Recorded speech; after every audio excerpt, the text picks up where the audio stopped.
Post-birthday celebration ng aming pamangkin at family outing dito sa La Vista Resort, Pansol, Laguna.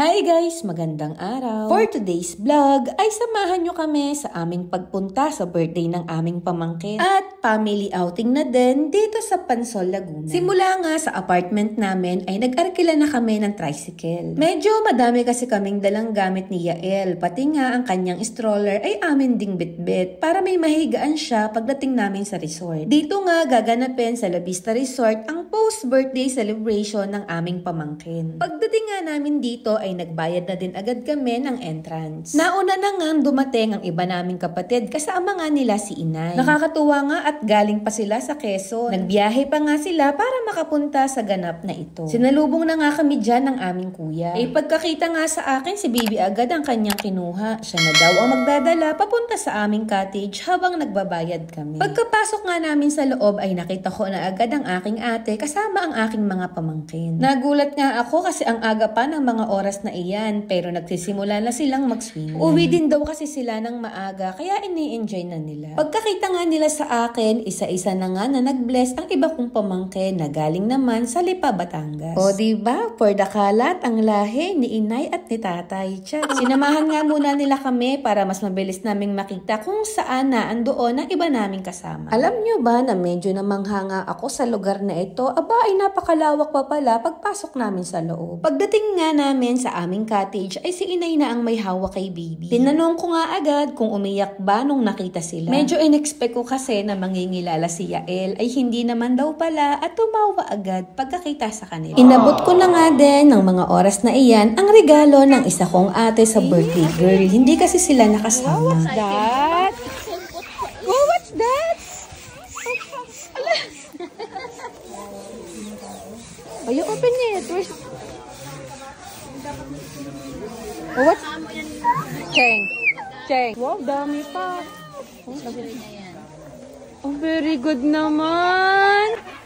Sobrang nakakatuwa nga ang aming pamangking ito. Sobrang niya kasing na-appreciate ang mga bagay na binibigay sa kanya. At bago pa nga dumugo ang aking ilong sa pakikipag-usap sa kanya, ay kumain na muna kami ng aming almusal. Habang kumakain nga kami, ay syempre ng mga oras na iyan, ay hawak naman si Yael ng ate ko na ninang naman niya. Maya-maya nga lamang ay sininong naman niya ang nagbuhat sa kanya. Wala man lang kaligalig-galig ang bata. Alam niya ata, nakalahi lamang ang nasa paligid niya. Habang may nag-aalaga nga kay Baby ay tumulong na din ako sa mga kailangan pang ihanda ng mga pagkain. Medyo matagal-tagal na nga din yung huling outing naming pamilya. Buti na nga lang at naisip ng kapatid kong bunso na dito na lamang mag-celebrate. Ang sarap na din kasi talagang mag-swimming sa panahon ngayon. Grabe na kasi ang init. Sayang nga lamang at hindi nakasama si tatay. Hindi niya kasi pwedeng basta na lamang iwanan ang kanyang mga ari-arian doon sa amin. Charis. Pero sa tunay po may mga alaga kasi silang hayop doon kaya hindi talaga pwedeng walang maiwan sa amin. Nagsipagliguan na nga uli ang aming mga pamangkin. Naghiwa-hiwalay na nga sila. Ang dami kasing activities na magagawa dito sa loob ng resort. Bukod kasi sa mga slide na pangbata ay meron din para sa mga matatanda. Bukod nga sa mga activities ay napakaganda din ng view dito. Habang nag-i-enjoy nga ang mga bata ay nagsimula na nga din kami na magluto ng aming mga pagkain. Sina kuya nga ang nakatoka sa pag-iihaw. At kami naman ang nag-aayos dito sa loob ng cottage. At dahil ngayon lang uli nagkita-kita, syempre hindi mawawala ang kwentuhan at kumustahan. Magkakalayo din kasi ang mga lugar na aming tinitirhan. Yung mga ganitong moment nga din ang magandang i-capture at masarap balik-balikan. Ay sadya namang walang katumbas ang saya, lalo na ang mga bata. Pero sa tunay talaga ay ang tapang nila. Nakakaya kasi nilang mag-slide kahit ang tataas. Para kasing kung ako ay hindi ko kaya. Paano ba naman kasi nung bata ako kapag ka naliligo ako sa ilog ay tamang sa malaking bato lamang ako nagpapadulas. Sa kabilang cottage naman ay isang ate namin ang nagde-decorate sa paghahainan ng pagkain. At dahil nga may naghahawa kay Baby ay tamang date muna kami ni Daddy. Ay ang feeling. Pero sa tunay ay nautusan kami na bumili ng iba naming kailangan habang nandito kami. Naisip nga din namin ni Daddy na bumili na din kami ng kape. Hindi na kasi kami nakainom sa bahay bago umalis. Buti na nga lamang din at may tindahan sila dito sa loob, hindi na namin kailangan pang lumabas para bumili. Nagpalagay nga din muna kami ng aming stub bago bumalik sa aming cottage. Nakalimutan kasi nila kaming bigyan nung pumasok kami. At ayun lang guys for today's video. Salamat ho!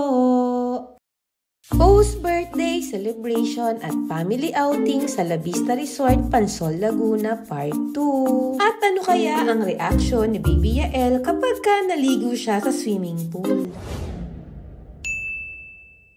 Hi guys! Magandang araw! For today's vlog ay samahan nyo pa rin kami sa aming ganap dito sa La Vista Resort. Pagkabili nga namin ng aming mga kailangan ay bumalik na rin kami ni Daddy. At pagkakataon nga naman, katabi pala ng aming cottage ang isa sa mga kaklase ko nung college. Siya nga yung pinaka-ate namin noon sa room at pinapanood nga din daw niya yung mga videos namin. Nag-celebrate nga din daw sila ng birthday ng anak niya nung araw na iyan. Sumama nga siya sa amin para makita daw niya si Baby Yael. Ay grabe na agad ang smile ni Baby, akala mo naman talaga ay kakilala niya. Simula nga nung nag-graduate kami ay ngayon lang uli kami nagkita. Pagkaalis nga ni ate ay kinuha ko na muna si Yael sa kanyang nina. Pagkakita daw kasi sa akin ay bigla na lamang itong nagliliko at parang gusto nang magpabuhat sa akin. Akala mo naman talaga napakatagal na nawala ng mami. Inadede ko nga din muna siya ng mga panahon na iyan. Hindi pa nga rin kami tapos sa pagluluto. Medyo madami kasi talaga ang inihanda ng kapatid ko, lalo na ang mga pang-ihaw. Budal fight kasi ang gusto niyang ma-achieve sa birthday ng kanyang anak. Isa din kasi ito sa pinakamasarap na banding ng pamilya kapag kumakain. Nagpuntahan na nga ang iba kong pamangkin sa cottage namin. Malapit na kasi ang oras na bubuksan yung wave ng pool. Naghanap na nga sila ng makakain ng mga oras na yan. Medyo gutom na daw kasi sila. Sa tunay nga ay ngayon ko lang nalaman na may mga ganitong resort pala dito sa Pansol. Kalimitan kasi ng mga swimming namin nung may trabaho pa ako ay puro private ang aming pinupuntahan. Kaya wala masyadong activities. Minsan pala ay okay din talaga sa mga ganitong public resort. Gusto ko na nga din sanang makijoin sa kanila at maligo na din. Pero hindi ko magawa kasi syempre isa tayong huwarang ina. Charot. Pero ang tunay ay binibihisan ko na si Yael ng mga oras na iyan. Sabi ko nga ay susubukan ko na siyang ipag-swimming habang maaga pa. Sa mga puntong iyan nga ay tapos na si kuya sa pag-iihaw ng mga tilapia. Ay hinahanap ko nga si daddy niyan at bigla na lamang nawala. Pagdating nga niya ay may dala pa lang bote ng beer at tatagay daw muna sila habang nagluluto. Hindi pa nga siya nakakatagay ay tinawag ko na rin siya. Ready na kasi si Yael sa kanyang unang swimming. Sabi ko nga ay kuhaan niya muna kami ng video. Syempre remembrance na din.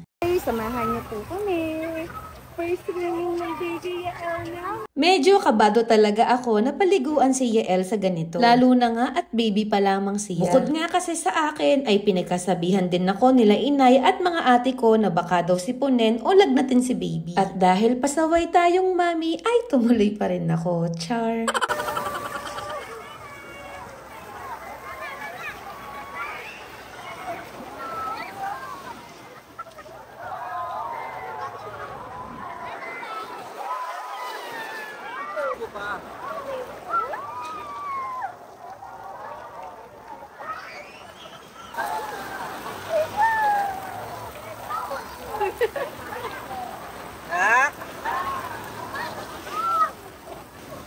Sisilaw yan. Hindi lang may nasisilaw.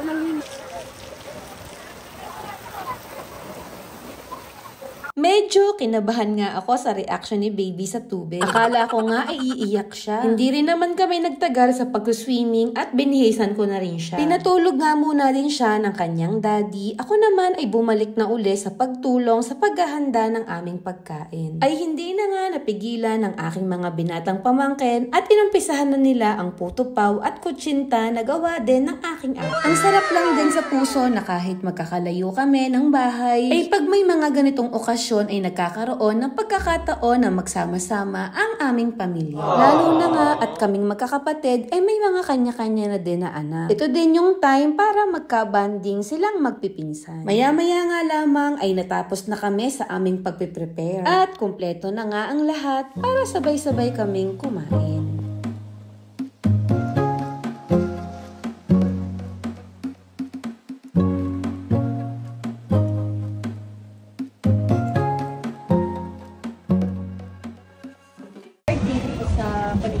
bagong araw na bibigay mo sa akin. Maraming araw. I pray, amen.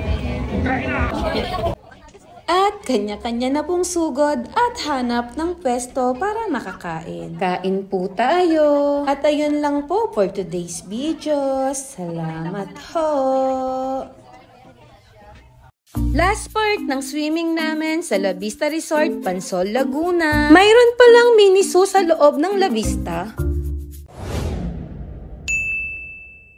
Hi guys! Magandang araw! For today's vlog ay samahan nyo kami na pumasyal sa mini zoo sa loob ng La Vista Resort sa Pansol. Pagkatapos nga naming i-prepare ang mga pagkain at nung nakumpleto na kami ay sabay-sabay na nga kaming kumain. Ay sobrang ganado ang mga pamangkin ko diyan. Sobrang nagutom ata sila sa pagkuswimming. Ito lang din kasi talaga ang maganda kapag ka boodle fight kasi gaganahan ka talagang kumain. Hindi na nga kami nagkasya sa lamesa kaya sa kabilang cottage na kumain sina inay pati na ang iba naming kapatid. Nung natapos na nga ang gera ay ayan na lamang ang natira. Kanya-kanya na nga na pwesto nung nabusog na. Syempre sa amin ay hindi mawawala ang konting tagay kapag ganitong may okasyon. Maya-maya nga lamang ay dumating na din ang mga lola ng birthday girl sa side ng kanyang daddy. Medyo late nga sila dumating kaya hindi na sila nakaabot sa boodle fight. Namiss nga sila ng aking pamangkin lalo na nga yung kanyang tita pati na ang kanyang mga pinsan. Nung mga oras na iyan nga ay pinag-alaga muna ako ni inay kay Yael. Nakijoin din kasi muna ako sa aking mga kapatid at pamangkin sa paglalangoy. Medyo mahirap din pala ang may kasamang baby sa mga ganitong okasyon. Sadyang piling-pili lamang ang oras na makakapunta ka sa pool. Hindi mo kasi pwedeng iwanan basta-basta na lamang si baby. Pero okay lang naman yun at ganun talaga. Darating din yung time na makakasama ko si Yael kahit sa pagsuswimming. Ang swerte ko nga din at ang dami kong kapatid. Tapos naandyan pa si inay para may kahalili ako sa pagbubuhat kay baby. Ang sarap nga nilang panoorin habang nagtatawa. At ako naman, tamang upo sa gedli at nagbibidyo-video lang. Charot.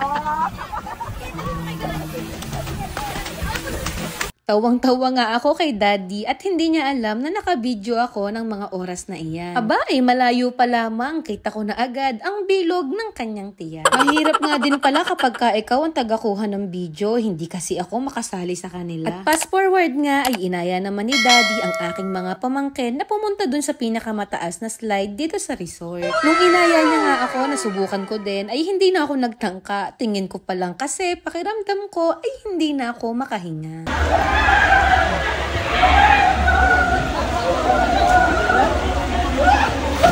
Tawang-tuwa nga ako sa kanila dyan. Paano ba naman? Bago kasi kami dumating ay tahimik lamang ang mga nag-i-slide. Aba, nung sinadadi na kahit nasa loob, ay rinig na rinig ang mga sigaw nila kahit nasa labas. Kahit nga yung mga tao na nag-aabang ay hindi rin mapigilan na matawa sa kanila. Kakatakot daw kasi sa loob, yung iba nga ay nai-stuck pa. Dapat daw kasi ay madulas din yung short na suot nila para dire-diretso ang pagbaba. Pagkatapos ko nga silang samahan ay bumalik na din ako sa aming cottage.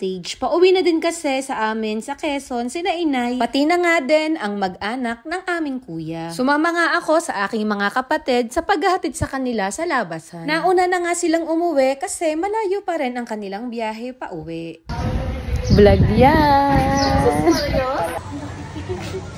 Nung pabalik nga kami, ay dito kami dumaan sa kanilang mini zoo. At itong malaking ahas nga ang bumungad sa amin. Ay pagkasarap nga ng tulog ni Beshi, charot. Sa tunay nga ay ngayon ko lang na-experience na pwede palang magkaroon ng ganitong zoo sa loob ng resort. Nung una nga ay medyo creepy, lalo na nga at ahas ang una naming nakita. Nakakatuwa nga din na pumasyal dito. May mga iba't ibang uri din kasi ng ibon na hindi natin basta makikita sa paligid lamang. May mga parrot pa nga na nagkasalita din. Kaya kung pupunta kayo dito, maganda din na ipasyal yung mga anak natin na mahilig sa mga ganitong animals. Meron nga sila ditong mga unggoy at iba pang mga hayop. Natawa nga kami dito sa reaksyon ng kapatid kong bunso nung makita namin yung isang ahas na ito. Ginulat kasi siya ng ate ko ay natakot nga daw siya at akala niya ay ahas yung ginagamit na hose na pangpaligo sa mga hayop. Hindi ko nga alam kung ano ang tawag sa ibang nandito. Pero namangha kami nang makita namin ang ng isang ito. Ang ganda kasi ng kulay ng mga balahibo niya. Sulit na sulit din talaga ang labas namin. Sa entrance fee kasi na 300 pesos ay sobrang mag-e-enjoy ka na. Nakagamit pa nga kami ng coupon nila kaya 150 each lang ang bawat isa sa amin. Pagkatapos nga namin sa zoo ay nagayak na din kami. Hapon na nga ng mga oras na iyan kaya kailangan na din namin na umuwi. Kung naghahanap nga kayo ng magandang mapapagsumingan kasama ang inyong mga pamilya o mga kaibigan ay recommended talaga dito sa La Vista. Paniguradong mag-e-enjoy hindi lang ang mga bata